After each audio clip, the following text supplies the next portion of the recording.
it's a hard game when you combine poor shooting for us and then just getting out. Tough is the wrong word. I don't want to call the team soft. We got out physical in a lot of ways tonight on the glass in transition. They had their way with us in the paint and at the rim, and so the score ends up very lopsided. The most important thing for our team, for our staff, for anybody that actually cares, is to try to cut through the lazy narratives of the final score and try to actually understand and look at why the game went the way that it went. You shoot 25% from three, that's a problem, so that's going to put you, I don't know, 15 points behind the curve. But then we've got to really dig in and look at the rest of that gap and say, what are the things that we can control from a physical standpoint and a mental standpoint to try to give ourselves a chance on the nights when you don't shoot well. This has been a tough shooting stretch for our team, and I expect for those averages to level back out. But in the meantime, we have to take the shooting piece out and we have to focus on all the things that we can continue to do from a foundational standpoint and trying to continue to build really good, sustainable habits for all of our young players and for our team. We have to look at those things and keep hammering away at them. We can't just wait for a game to shoot well, because then we're wasting this opportunity to continue to improve. Why is body language so important to you? To me,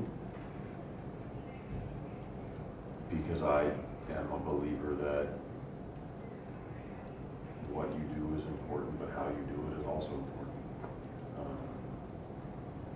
I also am a big believer that you ultimately will get judged the most when things don't go well for you.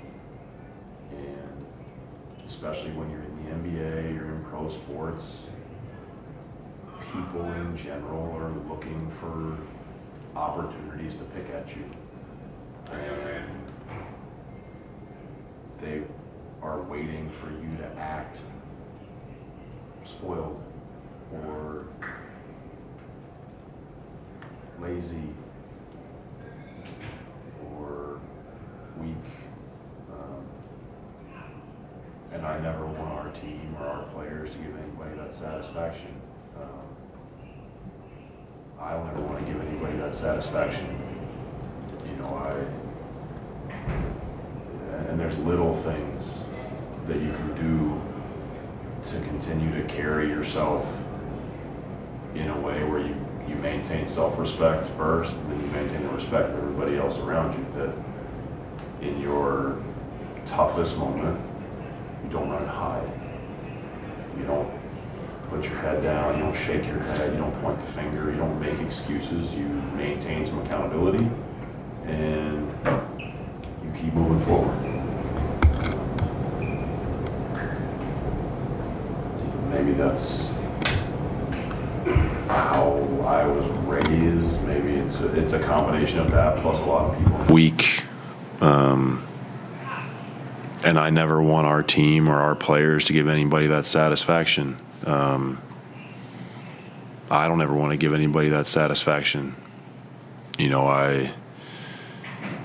and there's little things that you can do to continue to carry yourself in a way where you maintain self-respect first, and then you maintain the respect of everybody else around you, that in your toughest moment, you don't run and hide.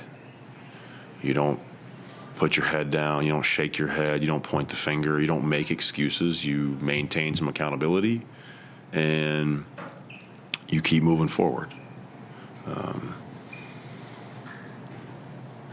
You know, maybe that's how I was raised. Maybe it's a combination of that plus a lot of people in my life that have had influence over me professionally, personally. And I think that part of my responsibility and our responsibility as a staff is to help our young players continue to grow, not just as players, but as people, and help them see the full scope. It's not just about making and missing shots. It's also not just about what happens inside the lines. And so we're still learning all those things, individually and collectively. You mentioned building habits to rely on when the shots are not falling. What are some of those specific things you're looking for? Yeah, we have to maximize our physicality.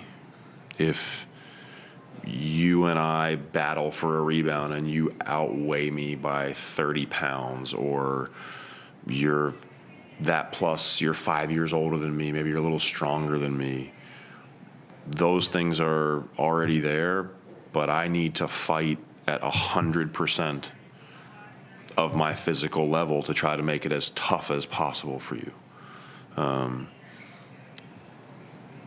It would be like I'm the poker player, but I only play aces. It's like, that's not how it works. You have to play the hand.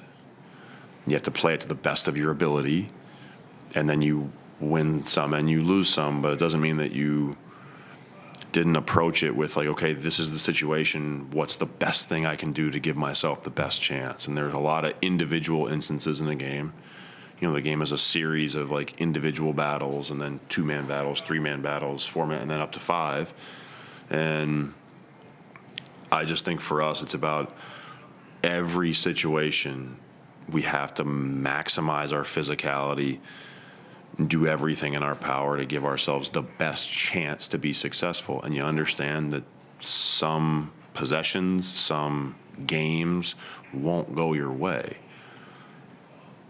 But I can know afterwards that I gave myself the best chance possible. And so it's the physicality of individual defense, rebounding, sprinting back in transition. Maybe the person misses a layup and I have to be there for the rebound. On offense, it's moving with great pace, trying to get our screening angles right to give ourselves the best chance to create an advantage. Doesn't mean that great defenders can't make a play.